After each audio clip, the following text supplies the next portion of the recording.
우리가 성경에서 볼 수 있는 익숙한 진리 중에 하나가 하나님은 사랑이시다라고 하는 것입니다. 하나님이 우리를 초월해 계시는 분이기 때문에 그분 정의 내리는 것은 불가능한 일이지만, 그럼에도 요한 1서를 보면 단도직입적으로 하나님은 사랑이시다라고 한 정의 내리는 방식으로, A는 B다라는 이런 방식으로 하나님을 정의하고 있습니다. 그리고 지난주도 우리가 하나님의 사랑의 특징에 대해서 함께 묵상해 보았지만, 이 하나님의 이 사랑이 그냥 감정이 아니고 이 책임감에 가깝다라는 말씀을 제가 드렸잖아요. 우리의 삶을 보면은 이 창조에도 이 사람 사이에서 나타나는 이 사랑도 이 책임감과 비슷하다라고 하는 것을 볼 수 있습니다. 이유는 우리가 사랑이신 하나님을 닮아서 창조되었기 때문인 거죠. 그래서 이 창조에는 하나님의 이 성품과 온갖 풍성한 것들이 그대로 녹아져 있는 것을 볼 수 있습니다. 창조론이냐 진화론이냐 이런 이제 학문적인 이야기들을 가지고 또 증거를 들이대면서 논리적으로 막 이렇게 이 논쟁도 있지만, 그런 논쟁적인 차원을 벗어나서 이 실제적인 차원으로, 우리의 삶에서 일상에서 볼 수 있는 차원으로 인간의 삶을 유심히 들여다보면은 이 책임감과 비슷한 이 사랑의 하나님의 모습, 하나님의 이 사랑의 모습이 믿음이 있든 없든 예수님을 믿든 안 믿든 모든 사람들에게 가지고 있는 성향임을 볼 수 있고, 또 모두가 그 사랑을 갈구하고 그 사랑으로 모든 사람들이 살고 있는 것을 볼 수 있습니다. 개인적인 성향, 사회적인 그리고 경제적인 문화적인 차이들을 다 뛰어넘어서 그 모든 것과 상관없이 사랑이신 하나님의 모습이 인간의 삶들 속에 이렇게 녹아져 있는 것을 볼 텐데, 오늘 말씀을 통해서는 그 하나님의 사랑의 모습과 우리의 사람의 사랑의 모습을 좀 비교해 보면서 우리가 그 사랑의 모습을 조금 더 회복하고 사람답게 저희들이 좀 살고자 하는 그러한 꿈들을 꾸는 시간들이 되었으면 좋겠습니다. 하나님의 사랑의 모습과 사람 사랑의 모습을 첫 번째로 우리가 살펴볼, 비교할 모습은 무엇이냐면 바로 확장이라는 성격을 가졌다는 겁니다. 사랑은. 우리가 가장 먼저 살펴볼 하나님의 사랑의 특징은 이 확장입니다. 확장. 하나님에 대해서 말하는 성경의 첫 책 창세기는 제일 먼저 이름처럼 창조를 말하죠. 그리고 그 창조의 정점이 바로 인간입니다. 우리가 잘 알고 있는 말씀이지만 인간을 지으신 목적이 창세기 1장 26절 27절에 이렇게 말하는데, 같이 한번 다시 이 말씀을 봅니다. 하나님이 이르시되 우리의 형상을 따라 우리의 모양대로 우리가 사람을 만들고 그들로 바다의 물고기와 하늘의 새와 가축과 온 땅과 땅에 기는 모든 것을 다스리게 하자 하시고, 하나님이 자기 형상 곧 하나님의 형상대로 사람을 창조하시되 남자와 여자를 창조하시고. 아멘. 전에도 한번 이 말씀을 가지고 전했지만, 하나님의 형상이라고 할 때 형상이라는 이 첼렘, 히브리 말로는 첼렘이라는 뜻이, 여기 제가 단어를 한자로도 넣었지만 조상, 만들어 갖고 이렇게 입상처럼 만들어 놓은 그 형상으로, 우상으로 우리를 만드셨다라고 그렇게 말한 겁니다. 그러니 우리를 보고서는 하나님을 알 수 있도록 하기 위해서 우리를 이렇게 지으신 거죠. 하나님은 인간을 지으신 목적이, 당신을 닮게 우리를 만드신 목적이 우리를 통해서 눈에 보이지 않는 하나님을 보여주기 위해서입니다. 인간은 이 당신의 이 존재를 이 피조물에 이렇게 창조를 통해서 우리를 피조세계 가운데 이렇게 만들어서 피조세계 가운데 채우기를 원하셨던 거죠. 그리고 그렇게 인간을 만들어서 한 존재만 만든 게 아니고 생육하고 번성해서 땅에 충만해라, 가득해져라 라고 하나님은 그렇게 인간에게 말씀하신 거예요. 그러니 기본적으로 인간으로 태어났으면 어떻게 해야 됩니까? 생육하고 번성하고 땅에 충만해라, 애를 낳아야 됩니다. 예. 하나님의 형상이 땅에 가득하기를 원하세요. 그렇게 하나님은 자꾸 이렇게 확장해 가시기를 원하시는 거죠. 당신의 아름다움과 당신의 그 덕스러움과 이 사랑을 그냥 갖고만 있는 게 아니고 그렇게 계속 확장하기를 원하십니다. 이렇게 창조는 당신을 확장하는 형태의 모습을 가져요. 조직신학자인 마이클 리브스라고 하는 이 신학자가 자기의 책인 선하신 하나님이라는 책에서 이렇게 하나님의 창조를 묘사하는 걸 볼 수 있습니다. 창조의 특징을 제가 한번 읽어볼게요. 창조는 사랑이 바깥으로 확장되어 다른 피조물들이 누리도록 하는 것이다. 하나님은 자신의 만족이나 자기 자신이 되기 위해서 세상을 지으실 필요가 있었던 것이 아니다. 창조는 무가 아니라 사랑에서 비롯된 자유로운 선택의 행위였다. 하나님은 누군가가 사랑을 하려면 짝이 필요해가지고 인간을 만들어서 사랑하시려고 만드신 게 아니고 하나님은 이미 삼위 하나님이 누리고 있는 이 기쁨과 사랑을 확장을 해서 나누게 하시려고 피조물들을 만드셨다는 거죠. 하나님이 인간 창조에 앞서서 창조하신 5일간의 창조를 한번 생각해 보십시오. 그 피조세계들을 보면 그 한 가지 예로 25절을 오늘 우리가 보면 하나님이 땅의 짐승을 그 종류대로 각축을 그 종류대로 땅에 기는 모든 것을 그 종류대로 만드시니 하나님이 보시기에 좋았더라 그랬습니다. 하나님이 좋으신 것을 계속 땅 가운데 확장해 나가서 세상에 계속 채우시는 거죠. 제가 휴가 중에 운탄고도라고 갔다 왔거든요. 정선과 영월에 거기를 걸쳐서 있는 예전에 그 탄광이 있었는데 그 탄광에 탄을 캐면은 그것들이 이제 나르기 위해서 있었던 그 레일을 깔았던 그곳을 이제 산책길로 만들어 가지고 임도로 만들어서 운탄고도라고 만들어 놨어요. 나중에 성도님들이 걷기 길로 굉장히 좋거든요. 1330고지여서 운탄고도 1330 해서 이제 거기까지는 차로 간 후에 산책을 이렇게 하시는 건데 한번 꼭 가보십시오. 너무 좋아요. 전 자전거 타고 갔다 왔는데 거기를 가다 보니까 세비제라고 하는 데를 제가 갔어요. 갔더니 영월 거기는 정선이더라고요. 배추가 엄청나게 많습니다. 산 몇 개가 배추밭이에요. 다 먹는 배추잖아요. 고랭지 배추 거기서 나오는 겁니다. 그냥 우리 먹는 배추 다 익숙한 배추인데 산 몇 개에 걸쳐서 배추가 쫙 자라고 있는 걸 보니 완전 감동이에요. 배추의 은혜 받고 왔어요, 제가. 하나님이 배추 하나로도 이렇게 우리를 감동시키시고 사진을 찍었는데 아예 안 살더라고요. 그 느낌이. 그 어마어마한 배추밭 앞에서 이야 정말 하나님은 정말 아름다우시구나. 그 감동은 말로 다 할 수가 없습니다. 하나님도 하나님이 창조세계를 지으시고 하나님이 그 좋음의 아름다움을 이 세계에 그렇게 계속 채워내기를 바라시는 거죠. 배추가 일렬로 쫙 그렇게 심어져 있는 걸 보면서 야 어떻게 저렇게 물론 심은 건 사람이지만 저렇게 균형 있게 자라고 저렇게 풍성하구나. 정말 그 감동은 말로 다 표현할 수가 없는데 이 피조세계 자체에 하나님의 인격이 녹아져 있죠. 하나님의 아름다움과 그 섬세함과 그리고 그렇게 또 질서 정연함과 질서 정연함에서 오는 그 아름다움의 이 모든 것들은 하나님이 사랑하셔서 그 하나님의 사랑으로 당신이 좋아하는 것들을 계속 확장해서 피조세계를 지은 거죠. 동물 하나도 보십시오. 오늘도 말씀처럼 그 종류대로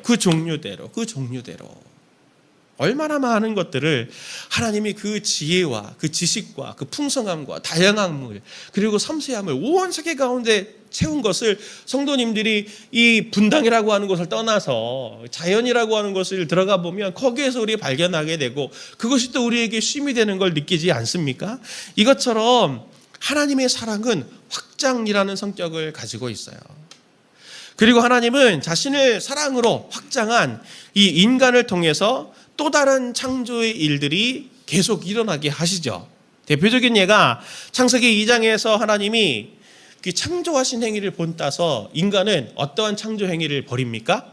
동물들을 다 모으고 그 동물들의 이름을 창의력을 따라서 하나님의 창조의 능력을 본따서 이름 하나하나를 동물들에게 지어주는 행동을 아담이 보이고 있지 않습니까? 그리고 심지어 인간이 타락한 후에도 창세기 5장 3절을 보면 창조의 행위를 이어가는데 창세기 5장 3절은 이렇게 말합니다. 아담은 130세에 자기의 모양 곧 자기의 형상과 같은 아들을 낳아 이름을 셋이라 하였고 하면서 하나님이 자기의 형상을 따라 인간을 만든 것처럼 아담이 자기의 형상과 같은 아들을 낳아 셋이라 하는 아들을 낳았습니다. 이런 자신을 확장하는 창조의 이 모습이 지금도 우리 가운데 계속 보이고 있는 거죠. 자녀를 낳아서 안아보신 성도님들 여기에 뭐 많으시지만 또 손주를, 저는 아직 손주를 못 안아봤지만 애들이 너무 이쁘긴 합니다. 예, 빨리 안아보고 싶은 마음이 있긴 한데 손주를 안아보신 성도님들은 자식보다는 손주가 훨씬 더 예쁘다면서요. 제가 그런 얘기 많이 들었습니다. 그 아이가 나를 닮고 이 손주가 나의 이 모습들을 닮았다라고 하는 것들, 그 한 가지가 특별한 이유가 돼가지고 무한한 사랑과 섬김을 기뻐하지 않습니까? 제가 영상을 하나 보여드릴게요. 예, 아이가 이제 첫 걸음마 하는 것들을 본 부모의 반응을 여기 이제 영상으로 담았는데 유튜브에 있더라고요.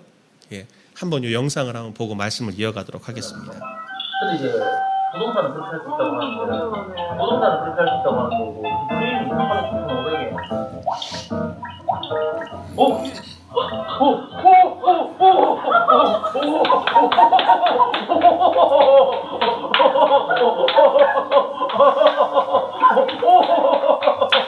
대박 대박 은우야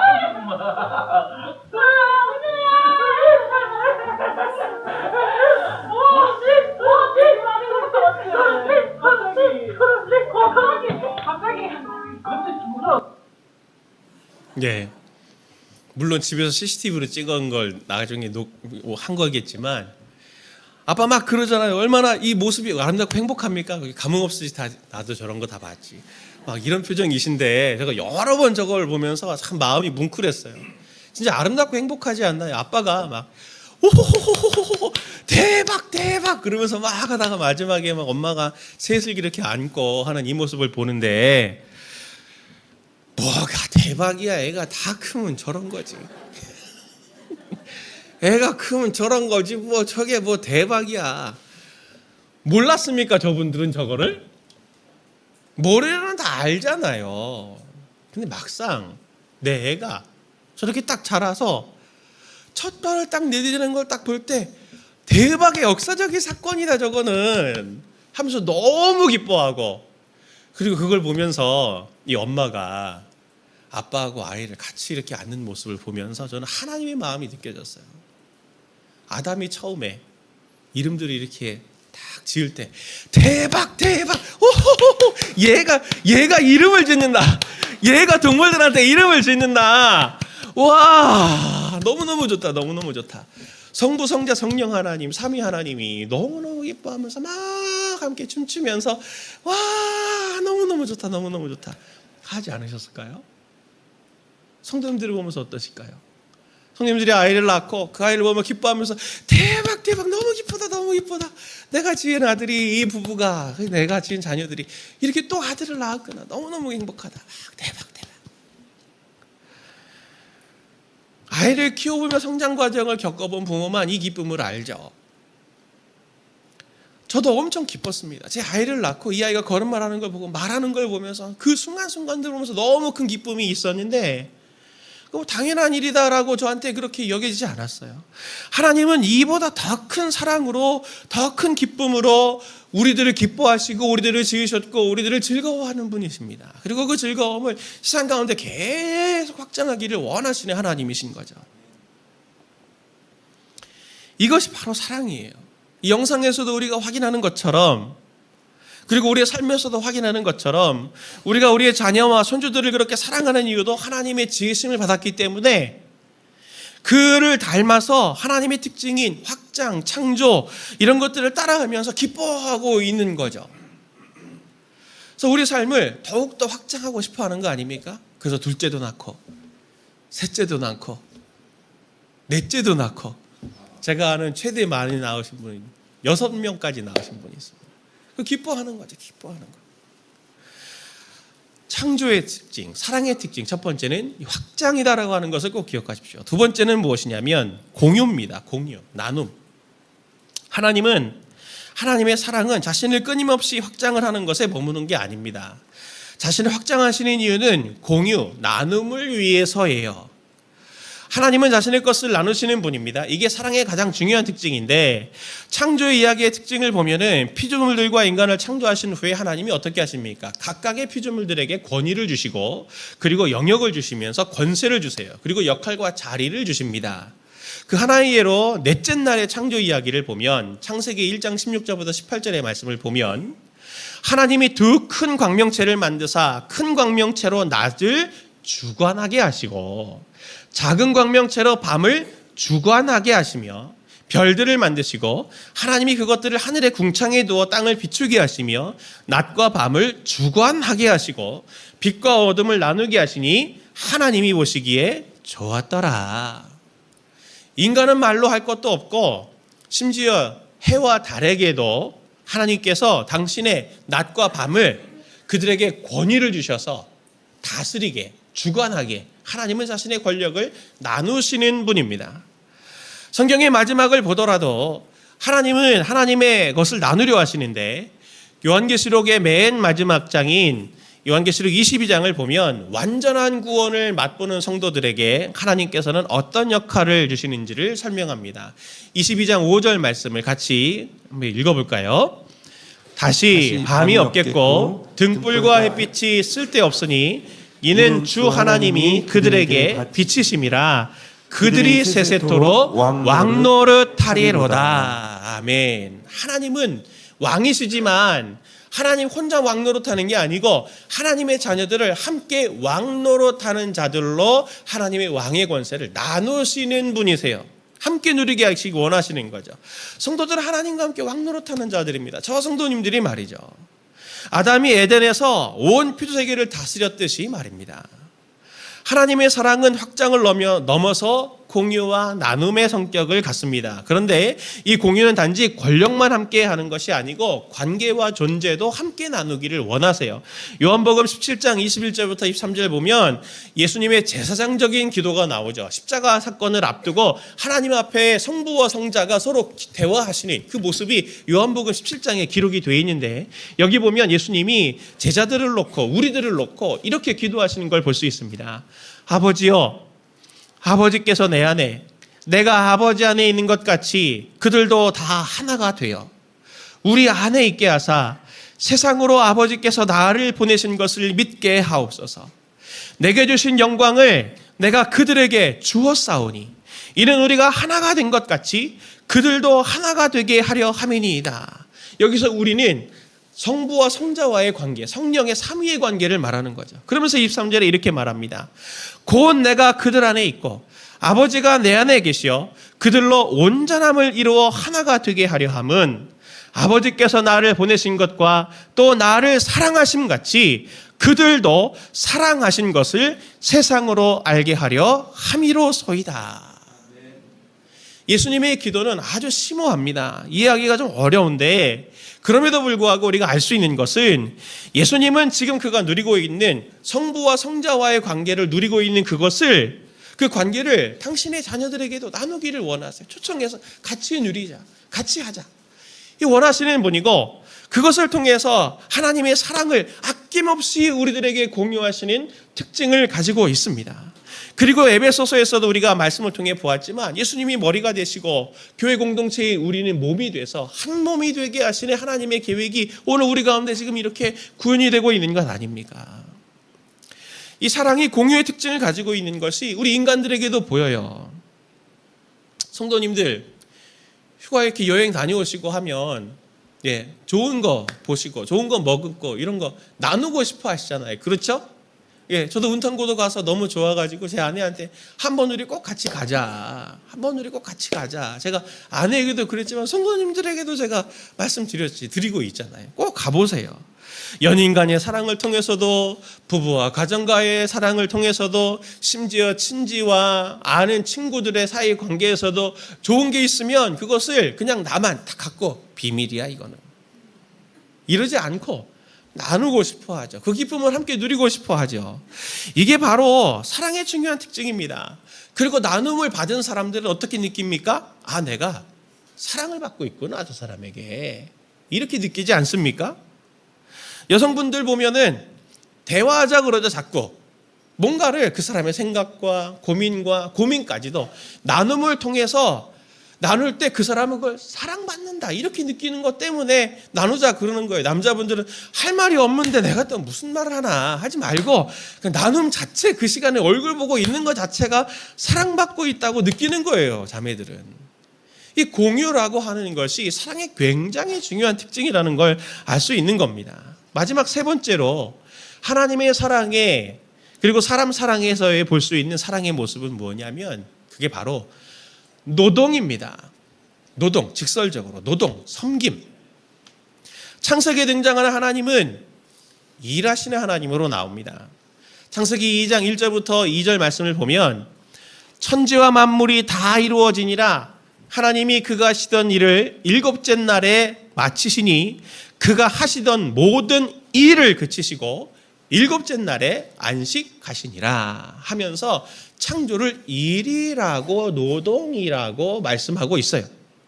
그리고 은유적으로도 이렇게 말씀하시지만 요한복음 5장을 보면 예수님이 안식일에 38년 된 병자를 고치셨을 때 유대인들이 왜 안식일에 쉬어야지 하지 못할 일을 하냐라고 유대인들이 비난을 하니까 예수님이 뭐라고 말씀하십니까? 창세기 요한복음 5장 17절을 보면 이렇게 말씀하시죠. 내 아버지께서 이제까지 일하시니 나도 일한다. 죄로 인해 피조세계가 깨어졌기 때문에 안식하실 수가 없는 거예요, 하나님은. 그러니 지금 이 회복을 위해서 일하시는 하나님이시다라고 하는 것을 성경은 말합니다.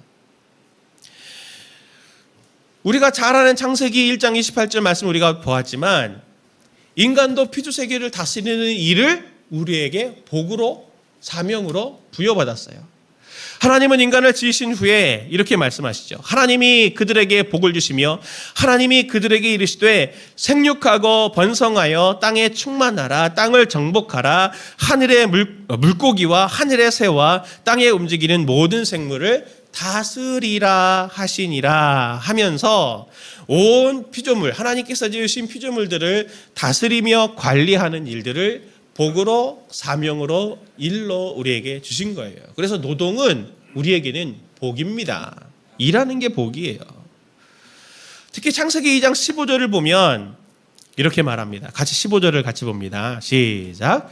여호와 하나님이 그 사람을 이끌어 에덴 동산에 두어 그것을 경작하며 지키게 하시고. 아멘. 여기 에덴 동산에 두어 그것을 경작하며 할 때 경작하다라고 하는 아바드라고 하는 단어가 노동하다라는 뜻입니다. 하나님께서는 에덴에서 인간에게 노동하는 것을 사명으로 우리에게 명하셨어요. 이 말씀들을 보면 노동하는 것, 일하는 것이 하나님의 사랑이 확장이 되고 공유되기 위한 구체적인 방법이요 도구인 거죠. 하나님의 사랑을 확장하는 방식, 창조하는 방식, 그걸 누리는, 같이 공유하는 방식, 무엇을 통해 표현이 됩니까? 노동을 통해서, 일하는 것을 통해서 구현이 되는 거예요. 당신이 가지고 있는 권력과 관계를 공유하시는 것도 창조와 고난과 십자가와 부활이라고 하는 엄청나고 번거로운 과정들을 통해서 수고와 일이라고 하는 노동으로 하나님께서 그것을 우리에게 공유하시는 것 아닙니까? 하나님의 그 일하신 그 노동은 피조물에게나 인간에게나 섬김이 되는데 그 섬김을 받는 우리들은 하나님이 우리를 사랑하시는구나 라고 우리에게 사랑으로 받아지게 되는 거죠. 우리는 어떤가요? 인간은 어떤가요? 주변을 한번 뒤돌아보십시오. 사람들은 자신이 사랑을 받는다고 느낄 때 어떤 때 사랑을 받는다고 느낍니까? 누군가의 희생이 있을 때, 누군가의 수고가 있을 때, 누군가의 인내가 있을 때, 누군가의 섬김을 받을 때 아닙니까? 하다못해 물건이라도 사가지고 헌신해 주는 것들을 받으면서 받을 때 아 내가 사랑받고 있구나 라고 그렇게 느끼고 있지 않습니까? 마더 테레사 아시죠? 예, 마더 테레사 인도에서 일평생 빈자들을 위해서 수고했던 마더 테레사라고 하는 수녀님을 아실 텐데 이 마더 테레사 효과라는 것들이 있더라고요. 제가 찾아봤습니다.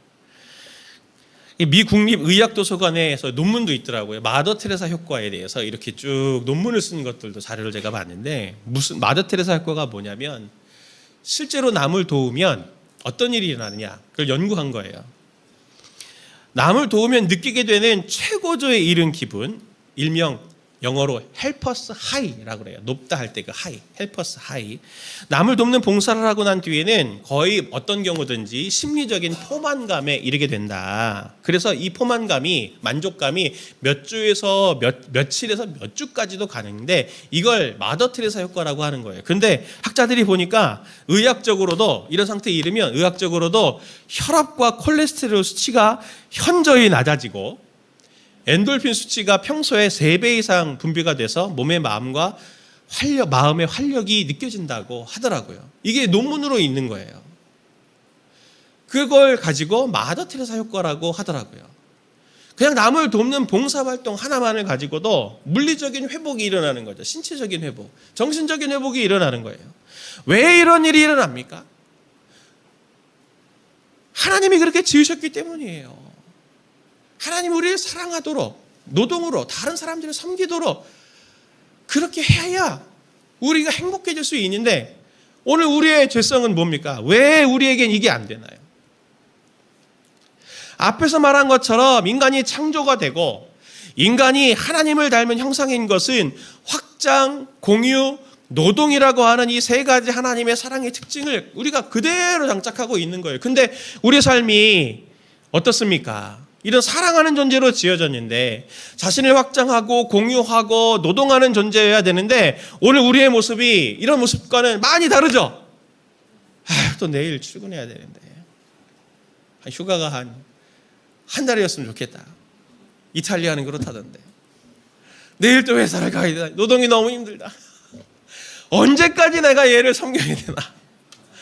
나는 도대체 무엇을 해야 되나. 얼마를 더 해야 되나. 막 이런 게 된 이유는 죄의 특징 때문입니다. 죄는 왜곡을 가지고 오거든요. 원래 확장도, 원래 공유도, 그리고 노동도 행복하고 즐거운 일이어야 하나 이게 우리에게 짐이 되고 저주가 된 것은 죄가 가지고 있는 특징인 왜곡과 변질 때문입니다. 하나님의 아름다우심으로 일어나는 확장이 왜곡이 되니까 어떤 형태로 일어납니까? 자기를 확장시키려고 하는데 자기의 좋은 걸 나누려고 하는 게 아니고 자기의 힘을 확장해서 더 많이 영향력을 끼치려고 하는 거죠. 다른 사람 위에 군림하려고 하는 형태로 확장이 일어납니다. 그리고 공유, 나눔조차 소수의 사람들에게만 나누려고 하거나 또는 나눌 때 당근해 보셨죠? 어떤 거 나누십니까? 쓸모없는 거. 그걸 당근하죠. 진짜 당근의 제왕이 있어요. 하나님. 제일 좋은 걸 나누십니다. 그것도 프리. 공짜로. 하나님은 자신의 온갖 좋은 것을 우리를 위해서 나누시는데 우리는 쓸모없는 것만 나누려고 해요. 그리고 어떻습니까? 섬김. 제일 왜곡이 심한 게 노동과 일이죠. 일하고 싶은 사람들이 없어요. 건물주 돼가지고 그냥 가만히 놀면서 여행이나 다니면서 그냥 이렇게 놀고 싶은, 그게 노동을 안 하고 싶은 이런 형태의 삶을 모든 사람들이 지금 갖는 거 아닙니까? 노동은 사랑의 표현이고 창조 행위의 가장 중요한 핵심이지만 짐과 부담이 되어져 버린 거죠. 그러니 자꾸 쉬고 싶고 직장생활 안 하고 싶고 사회생활, 심지어 가정생활조차 기피하고 싶을 만큼 버거운 일이 오늘 우리 가운데 된 거 아닙니까? 그렇게 되니 안 하고 싶으니 인간성에서 점점 멀어져 가니, 죄성에서 멀어져 가니 사람들은 섬기고 싶은 마음이 아니고 나만 편하고 싶은 마음이 많으니 그렇게 우리들 가운데 우울감이 많고 삶의 불만족과 불평이 많고 사람들이 물질적으로는 풍요하지만 어떤 때보다도 암울한 시대를 오늘 우리가 이렇게 살아가고 있는 거 아닙니까? 하나님으로부터 멀어지면 멀어질수록 우리에게는 어쩔 수 없어요. 우리 하나님께 그렇게 지음을 받았기 때문에. 하나님의 사랑은 이것까지도 회복하시는 하나님입니다. 로마서 5장 8절 말씀을 같이 함께 봅니다. 시작. 우리가 아직 죄인되었을 때에 그리스도께서 우리를 위하여 죽으심으로 하나님께서 우리에 대한 자기의 사랑을 확증하셨느니라. 아멘. 하나님의 사랑, 이 회복적인 사랑은 십자가의 사랑으로 인간으로서 가장 기본적인 삶인 오늘 이 사랑이 있는 일상으로 우리를 되돌이켜 주시는 사랑이 됩니다. 자녀를 낳고 즐거워하는 것, 가정을 섬기는 것, 일과 노동, 직업생활을 하는 것이 하나님의 사랑으로 피조세계 가운데 하나님이 내게 주신 은혜를 확장해 나가는 과정으로 바뀌게 되는 것들을 경험하게 되고, 그걸 가정의 회복이라고 하고 삶의 회복이라고 하고, 그리고 국가와 가족과 모든 사회 상황들 속에 그것들을 녹여내는 그러한 일들을 통해 그게 공유하게 되는 거 아닙니까? 그걸 섬김이라고 봉사라고 우리가 말하는 것 아닌가요? 그것을 훈련하는 것이 교회에서 봉사하는 것으로부터 그렇게 시작되는 거 아닌가요? 어제 선교팀 복귀할 때 제가 공항 가가지고 같이 선교팀 잘 돌아오신 거 이렇게 잘 오셨어요 영상 찍으면서 인사드리가 했는데, 제가 인상 깊었던 게 있어요. 금요일 날 이제 거의 12시에 이제 밤 12시에 비행기를 타고 이제 인천공항에 7시에 도착했기 때문에 비행기에서 이제 잠자고 오신 건 얼마나 피곤하겠습니까? 공항 봉사 자체도 너무너무 덥고 피곤하셨을 텐데. 근데 한 친구가 웃으면서 오더라고요. 막 웃으면서. 주일학교 친구인데, 이 친구는 기본이 매일 그냥 무표정한 표정을 제가 본 적이 없어요. 항상 웃어요. 항상 웃어요. 사람들이 쟤는 왜 저렇게 웃냐? 쟤는 왜 저렇게 웃냐? 항상 웃는 얼굴이다. 근데 그걸 비난하는 게 아니고 너무 그래서 좋은 거예요. 닮고 싶은 거죠. 쟤 너무 행복하다. 쟤는 볼 때마다 내 마음이 편하다. 웃는 얼굴 하나도 다른 사람들의 마음을 따뜻하게 해주고 기쁘게 해주고 도전이 되는 그것이 바로 하나님의 성격 아닌가요? 사랑의 성격 아닌가요? 성도님들 한번 꿈꾸어 보십시오. 성도님들이 하나님이 주실 은사와 장점들이 엄청 많으시잖아요. 그것들이 점점 확장이 되면 그것들을 경험하고 있는 사람들은 얼마나 행복할까요? 성도님들 한번 꿈꾸어 보십시오. 성도님들이 하나님께서 주신 기쁨들이 있고 은혜들이 있고 은사들이 있는데 그것들을 점점 확장해서 그것들을 점점 나누게만 된다면, 나눔이 될 수 있다면 성도님들과 그저 함께함만으로도 치열하게 세상에서는 경쟁과 성과와 그리고 서로 주고받음과 실수하지 않으려고 하는 이 긴장이 풀어져서 성도님들과 함께 있는 것만으로도 마음이 따뜻해지고 쉼이 되고 즐거움이 된다면 얼마나 하나님께 쓰시는 복된 인생이 될 겁니까? 한번 꿈꾸어 보십시오. 성도님들이 오늘 내가 일하고 수고하고 있는데 이게 그냥 돈 버는 걸로 끝나는 게 아니고 이게 하나님께서 누군가를 치유하고 회복하고 누군가를 살리고 우리 가족을 살리고 우리 나라를 살리고 우리 공동체를 살리는 일로 가치 있고 의미 있는 것들로 쓰신다고 한다면 성도님들의 삶이 얼마나 의미가 있는 헛되지 않은 삶이 될 겁니까? 이게 바로 사랑의 삶의 실제인 것이죠. 시편 11편 3절 말씀은 이렇게 말합니다. 터가 무너지면 의인이 무엇을 하랴?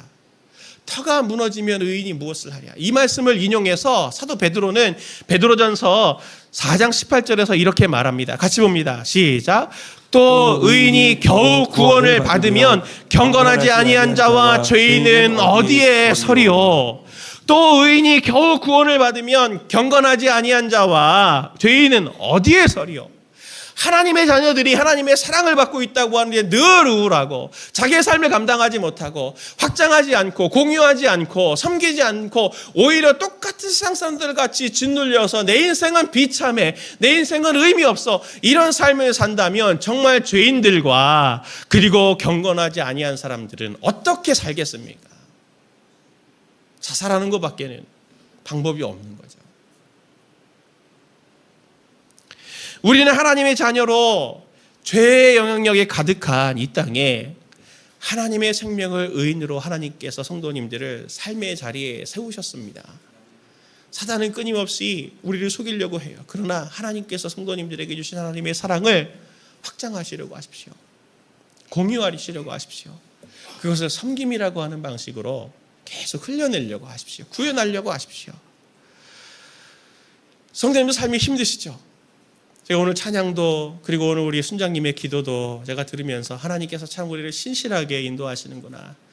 이 말씀과 너무 이렇게 잘 연결이 돼서 제가 그것도 너무 감사한데 힘드시죠, 삶이. 잘 살고 계시기 때문에 그런 거예요. 실제로는. 왜 그렇습니까? 힘들지 않으면 그리스도인으로서 사는데 힘들지 않으면 어쩌면 그 삶은 살아있는 연어처럼 강을 거슬러 올라가는, 죄의 강을 거슬러 올라가는 그런 삶이 아니라 이미 죽은 연어가 돼갖고 그냥 죄와 사망의 물결에 잘 떠내려가고 있는 삶일지 모릅니다. 이 시대 속에서 하나님의 사랑으로 살고 하나님의 사랑을 흘려내는 것은 섬김인데, 죄의 물결을 거슬러 가야 되니 얼마나 힘드시겠어요. 우리가 오늘 확장하고 공유하고 섬기는 방식은 성도님들이 딱 이거 하나만 생각하시면 됩니다. 잘 버텨내겠다. 잘 버텨내겠다. 성도님들이 모든 것을 다 하실 수가 없어요. 다 하는 것을 하나님께서 원하시지도 않아요. 하나님이 은혜 주신 것들과 감사가 있으면 그것을 따라서, 그 때를 따라서 흘려내기만 하면 돼요. 그게 섬김이에요. 뭔가를 막 내가 섬겨야지, 봉사를 해야지 막 이렇게 비장하실 필요도 없어요.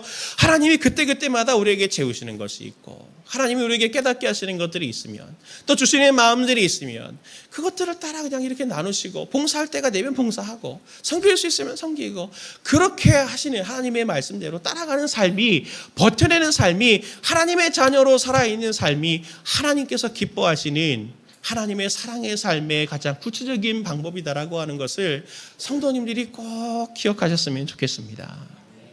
하나님은 우리에게 사명만 주시고 우리를 방치하시는 분이 아닙니다. 하나님 성도님들에게 더 무거운 짐을 지워드리는 그런 분이 아니에요.